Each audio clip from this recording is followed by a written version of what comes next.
യോഗത്തിൻ്റെ അധ്യക്ഷൻ, ഈ ആക്ഷൻ കൗൺസിലിൻ്റെ ചെയർമാൻ ബഹുമാനപ്പെട്ട സുരേഷ് സാറ്, ഉദ്ഘാടകൻ ബഹുമാനപ്പെട്ട കൺവീനർ സന്യാകപ്പിക്കാട്, ഇവിടെ എത്തിച്ചേർന്നിട്ടുള്ള നേതാക്കന്മാർ, നിങ്ങൾക്കേവർക്കും ഡോക്ടർ ബാബാ സാഹേബ് അംബേദ്കറിൻ്റെയും മഹാത്മാ അംഗങ്ങളുടെയും പേരിൽ ജയ് അർപ്പിക്കുന്നു. ഇന്നിവിടെ നിതിൻ രാജിൻ്റെ കൊലപാതകവുമായി ബന്ധപ്പെട്ട് നമ്മൾ രാവിലെ പത്രസമ്മേളനം ഉൾപ്പെടെ നടത്തുകയുണ്ടായി. അപ്പോൾ ആ പത്രസമ്മേളനത്തിൽ ഉൾപ്പെടെ പത്രമാധ്യമങ്ങൾ വരുത്തി തീർക്കാൻ ശ്രമിച്ചത് നിലവിലെ ഉദ്യോഗസ്ഥരുടെ അഭിപ്രായമനുസരിച്ച് ലോൺ ആപ്പ് പ്രകാരം മരിച്ചു എന്നുള്ളതാണ് സൂചിപ്പിച്ചത്.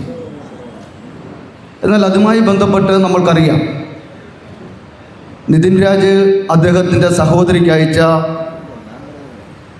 വാട്സാപ്പ് മെസ്സേജുകൾ, സുഹൃത്തുക്കൾക്ക് അയച്ച മെസ്സേജുകൾ, അതിനുശേഷം അദ്ദേഹം മരിക്കുന്നതിന് ഏതാനും നിമിഷങ്ങൾക്ക് മുമ്പ് പ്രിൻസിപ്പലിൻ്റെ റൂമിൽ നിന്നും അദ്ദേഹത്തെ കയ്യേറ്റം ചെയ്യുന്ന തരത്തിലേക്ക് പ്രിൻസിപ്പളും അധ്യാപകരും അദ്ദേഹത്തിനെതിരെ നടത്തിയ ആക്ഷേപങ്ങളൊക്കെ തന്നെ പുറത്തു വന്നു. എന്നാൽ ഇതൊക്കെ കണ്ടിരുന്ന ഉദ്യോഗസ്ഥർ നാളിതുവരെയും അതിൻ്റെ പ്രധാന പ്രതിയായ പ്രിൻസിപ്പലിനെയോ ഒളിവിൽ കഴിയുന്നതെന്ന് പറയുന്നവർ മുൻകൂർ ജാമ്യത്തിന് വേണ്ടി അപ്ലൈ ചെയ്തിരിക്കുകയാണ്. റാം ഉൾപ്പെടെ നാളെ മുൻകൂർ ജാമ്യം പരിഗണിക്കുകയാണ്. അപ്പോൾ അതെങ്ങനെയാണ് ഒളിവിൽ പോയിരിക്കുന്നത് എന്നതിനെപ്പറ്റി അരിയാഹാരം കഴിക്കുന്ന മുഴുവൻ പേർക്കും അറിയാം.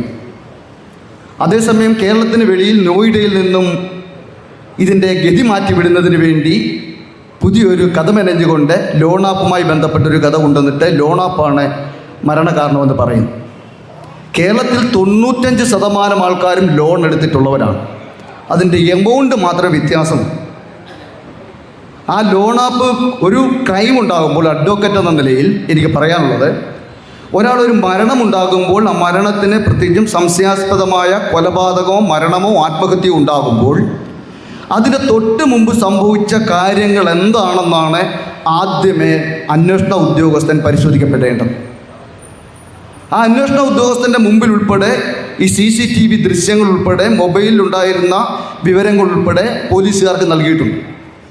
പക്ഷെ നാളിതുവരെയും നിതിൻ രാജ് മരിക്കുന്നതിന് തൊട്ട് മുമ്പുണ്ടായ ആ ഓഫീസിലുണ്ടായ വിഷയത്തെപ്പറ്റി ആ വീഡിയോ പരിശോധിക്കുകയോ ആ വീഡിയോയിൽ നിതിൻ രാജിനെ അത്തരത്തിൽ ആക്ഷേപിക്കുന്നതോ അല്ലെ ചോദ്യം ചെയ്യുന്നതോ ഏതൊക്കെ അധ്യാപകരാണ്, അതാരൊക്കെയാണ്, അവരെ ഇതുവരെയും പോലീസുകാർ ചോദ്യം ചെയ്തിട്ടില്ല.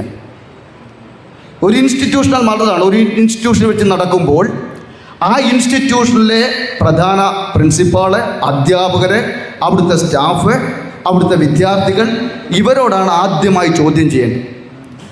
പോലീസ് ഇൻവെസ്റ്റിഗേഷൻ എന്ന നിലയിൽ, ഇൻവെസ്റ്റിഗേഷൻ ഓഫീസർ എന്ന നിലയിൽ ഇതുമായി ബന്ധപ്പെട്ട ആരെയും ചോദ്യം ചെയ്യാം. ആ ചോദ്യം ചെയ്ത് ഈ മരണമായിട്ട് കൊലപാതകവുമായി ബന്ധപ്പെട്ട സംശയം ആർക്കെങ്കിലും ഉണ്ടെങ്കിൽ അവരെ അറസ്റ്റ് ചെയ്തുകൊണ്ട് തുടർ നടപടിയിലേക്കാണ് പോലീസുകാർ പോകേണ്ടത്.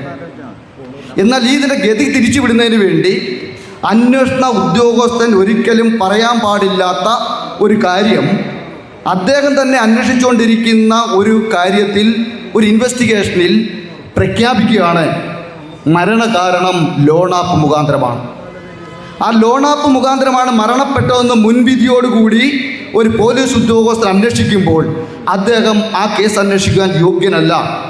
അതുകൊണ്ട് തന്നെ ആ ഇൻവെസ്റ്റിഗേഷൻ ഓഫീസറെ മാറ്റണം.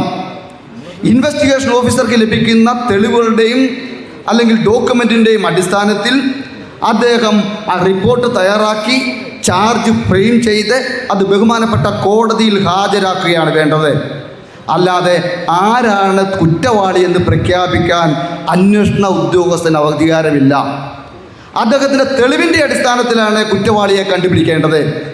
എന്നാൽ ഈ തെളിവിൽ പല രാഷ്ട്രീയ നേതാക്കന്മാർ ഇവിടെ സൂചിപ്പിച്ചു, മുഖ്യമന്ത്രിയുടെ നാട്ടിലാണ് നടക്കുന്നത്. ആ മുഖ്യമന്ത്രി ഉൾപ്പെടെ, ഇടതുപക്ഷ ഗവൺമെൻറ് ഉൾപ്പെടെ, ഇടതുപക്ഷ നേതാക്കൾ ഉൾപ്പെടെ, ആ ഇപ്പോൾ വിളിക്കുന്ന ഈ ദന്തൽ കോളേജിലെ മുൻ ചെയർമാൻമാരാണെന്നുള്ളത് കാര്യം റിപ്പോർട്ട് ചെയ്ത് വന്നിട്ടുണ്ട്. അപ്പം അതുകൊണ്ട് തന്നെ ആ രീതിയിലേക്ക് അന്വേഷണം പോയാൽ കേരളത്തിലെ പല പ്രമുഖ നേതാക്കന്മാരും ആ കൊലപാതകത്തിന് ഉത്തരവാദികളാവും. നാളിതുവരെയും ആ കോളേജിൻ്റെ ഉടമസ്ഥനെ അദ്ദേഹത്തെ ഇതുവരെയായിട്ടും ചോദ്യം ചെയ്യുകയോ ചെയ്തിട്ടില്ല. വിദ്യാർത്ഥികൾ പലരും പറയുന്നുണ്ട് ജാതിപരമായ പീഡനം നടക്കുന്നു, അത്തരത്തിൽ വംശീയപരമായ അധിക്ഷേപം നടക്കുന്നു. ഈ വിഷയത്തിൽ യാതൊരു വിഷയത്തിലും ഈ ഉദ്യോഗസ്ഥർ അന്വേഷിക്കാൻ തയ്യാറാകുന്നില്ല.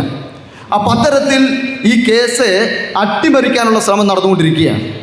കേരളത്തിലെ ഇന്ത്യയിലാകെ ക്രൈംസ് ഓഫ് ബ്യൂറോ ഇന്ത്യയുടെ അന്വേഷണ പ്രകാരം 2011 മുതൽ 2021 വരെ 13,000 വിദ്യാർത്ഥികൾ ഇന്ത്യയിലെ ക്യാമ്പസിൽ ആത്മഹത്യ ചെയ്യപ്പെട്ടിട്ടുണ്ട്.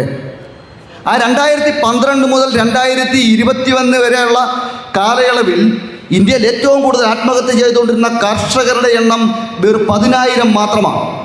ആ കർഷകരെക്കാൾ 3,000 വിദ്യാർത്ഥികൾ ഇന്ത്യൻ ക്യാമ്പസിൽ ആത്മഹത്യ ചെയ്യപ്പെട്ടിരിക്കുകയാണ്. JNU പോലുള്ള ഉന്നത വിദ്യാഭ്യാസ സ്ഥാപനങ്ങളിൽ 122 വിദ്യാർത്ഥികളാണ് കഴിഞ്ഞ 2021 ആത്മഹത്യ ചെയ്യപ്പെട്ടത്. അതിൽ 23 പേർ പട്ടികജാതി വിഭാഗത്തിൽപ്പെട്ടവരാണ്, 6 പേർ പട്ടികവർഗ വിഭാഗത്തിൽപ്പെട്ടവരാണ്, 13 പേർ OBC വിഭാഗത്തിൽപ്പെട്ടവരാണ്.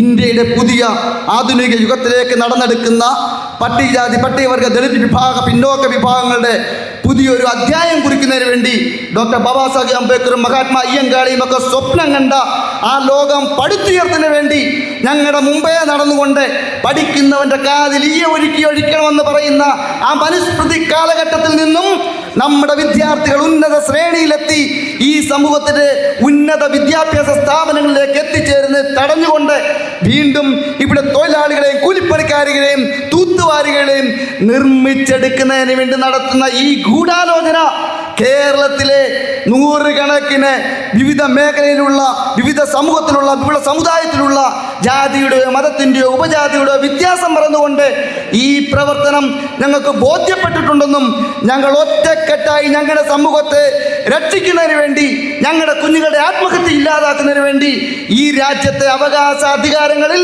ദളിതരുടെ പങ്ക് ഉറപ്പുവരുത്തുന്നതിന് വേണ്ടി ഞങ്ങൾ ഒറ്റക്കെട്ടായി, ഒറ്റമയായി, ഒറ്റ ശബ്ദമായി മുന്നോട്ട് പോകുമെന്നുള്ളതിൻ്റെ തെളിവാണ് ഈ വേദിയിലും ഈ സദസ്സിലും ഇരിക്കുന്ന ദളിത് വിഭാഗ നേതാക്കൾ.